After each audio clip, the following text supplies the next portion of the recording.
চাঁদপুর জেলার এক ছোট গ্রাম ছিল, নাম কাশীপুর। গ্রামটা দিনে খুব শান্ত। সবুজ ধানক্ষেত, বাঁশঝাড়, কাঁচা রাস্তা, সব কিছুই স্বাভাবিক। কিন্তু রাত নামলেই গ্রামের মানুষ দ্রুত দরজা বন্ধ করে দিত। কারণ গ্রামের শেষ মাথায় একটা পুরনো ভাঙা বাড়ি ছিল। লোকজন বলতো ওই বাড়িতে বহু বছর আগে একটা পরিবার আগুনে পুড়ে মারা গিয়েছিল। তারপর থেকে বাড়িটা অভিশপ্ত। কেউ ওখানে যায় না, বিশেষ করে রাতের বেলা তো নাই। গ্রামের লোকেরা আরও একটা কথা বলতো, ওই বাড়ির ভিতরে একটা পুরনো আয়না আছে। যে আয়নায় বেশি সময় তাকিয়ে থাকে সে নিজের পিছনে অন্য কাউকে দেখতে শুরু করে। কেউ বিশ্বাস করত, কেউ করত না। কিন্তু গ্রামের এক যুবক ছিল, রাশেদ। গরিব ঘরের ছেলে। ভিডিও বানিয়ে ইউটিউবে বিখ্যাত হওয়ার স্বপ্ন ছিল তার। সে সবসময় ভূতের ভিডিও, রহস্যময় জায়গা এসব নিয়ে কন্টেন্ট বানাতে চাইত। একদিন বাজারে চায়ের দোকানে বসে সে গ্রামের লোকদের মুখে আবার সেই আয়নার গল্প শুনল। এক বৃদ্ধ কাঁপা গলায় বলল, ওই আয়নার দিকে বেশিক্ষণ তাকাইস না বাবা, মানুষ বদলাইয়া যায়। ওই আয়নার দিকে বেশিক্ষণ তাকাইস না বাবা, মানুষ বদলাইয়া যায়। সবাই চুপ হয়ে গেল, কিন্তু রাশেদের চোখ চকচক করে উঠল, কারণ সে বুঝে গেছে এই ভিডিও ভাইরাল হবেই। সেই রাতেই সে ক্যামেরা, টর্চ আর মোবাইল নিয়ে বের হলো। আকাশে মেঘ, চারপাশে ঝিঝি পোকার শব্দ। পুরনো বাড়িটার সামনে এসে দাঁড়াতেই তার বুক ধক করে উঠল। বাড়িটার অর্ধেক দেয়াল ভাঙা, জানালাগুলো কালো অন্ধকার। মনে হচ্ছিল বাড়িটা এখনও কারো অপেক্ষায় আছে। রাশেদ ক্যামেরা অন করল, ধীরে বলল, বন্ধুরা, আজকের রাতটা হয়তো অন্য সব রাতের মতো না, কারণ আজ আমরা ঢুকতে যাচ্ছি গ্রামের সবচেয়ে ভয়ঙ্কর আর সবচেয়ে রহস্যময় বাড়িটায়। বন্ধুরা, আজ আমরা ঢুকতেছি গ্রামের সবচেয়ে ভয়ঙ্কর বাড়িতে।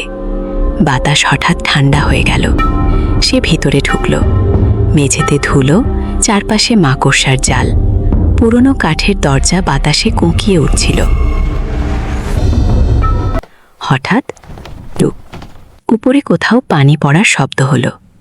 রাশেদ থেমে গেল। তারপর টর্চের আলো ঘোরাতেই সে দেখল দেয়ালের পাশে একটা বিশাল পুরনো আয়না দাঁড়িয়ে আছে। কালো কাঠের ফ্রেম, চারপাশে অদ্ভুত নকশা। কিন্তু সবচেয়ে ভয়ঙ্কর বিষয় ছিল ঘরের সব কিছু ধুলোয় ভরা হলেও আয়নাটা একদম পরিষ্কার। মনে হচ্ছিল কেউ প্রতিদিন এটা মুছে রাখে। রাশেদের বুকের ভিতর কেমন যেন করল। তবুও সে ক্যামেরা নিয়ে আয়নার সামনে দাঁড়ালো। প্রথমে কিছুই হলো না। সে নিজের মুখ দেখে হাসল। এইটাই সেই অভিশপ্ত আয়না। ঠিক তখন তার পিছনে যেন একটা কালো ছায়া নড়ল। রাশেদ দ্রুত পিছনে তাকালো, কেউ নেই। আবার আয়নার দিকে তাকালো, এবারও কিছু নেই। সে নিজেই হেসে ফেলল। সব গাঁজাখুরি গল্প। সব গাঁজাখুরি গল্প। কিন্তু কয়েক সেকেন্ড পর তার হাসি থেমে গেল, কারণ আয়নার ভেতরে সে স্পষ্ট দেখল তার পিছনে একটা মেয়ের অবয়ব দাঁড়িয়ে আছে। লম্বা চুল, পোড়া কালো মুখ, সাদা চোখ। রাশেদের পুরো শরীর ঠান্ডা হয়ে গেল। সে ধীরে ধীরে পিছনে তাকালো, কেউ নেই। কিন্তু আবার আয়নায় তাকাতেই মেয়েটা এবার আরও কাছে, এত কাছে যে মনে হচ্ছিল তার ঘাড়ের উপর নিঃশ্বাস ফেলছে। রাশেদ ভয় পেয়ে পিছিয়ে গেল। হঠাৎ তার ক্যামেরা বন্ধ হয়ে গেল, টর্চও নিভে গেল। পুরো ঘর অন্ধকার। তারপর একটা মেয়ের চাপা হাসির শব্দ ভেসে এলো। রাশেদের হাত কাঁপতে লাগলো। সে দৌড়ে বের হতে চাইল, কিন্তু দরজা খুঁজে পেল না। মনে হচ্ছিল ঘরটা বদলে গেছে। চারপাশে শুধু অন্ধকার, আর আয়নার ভেতরে দাঁড়িয়ে থাকা সেই মেয়েটা ধীরে ধীরে হাসছে। হঠাৎ আয়নার ভেতর থেকে একটা পোড়া হাত বের হতে শুরু করলো। রাশেদ চিৎকার করে উঠল। সে দৌড়ে দরজায় ধাক্কা মারল। ধাম, দরজা খুলে গেল। সে পাগলের মতো দৌড়ে বাড়ি থেকে বের হয়ে এলো।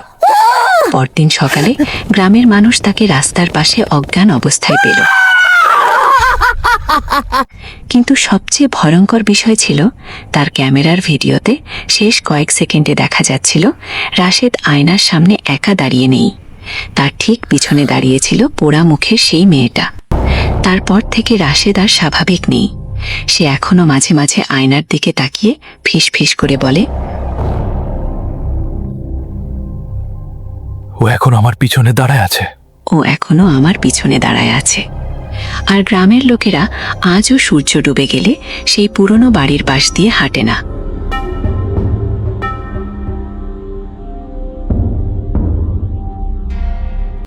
আমাদের গল্পটি যদি ভালো লেগে থাকে তাহলে অবশ্যই একটি লাইক দিবেন, চ্যানেলটি সাবস্ক্রাইব করতে ভুলবেন না।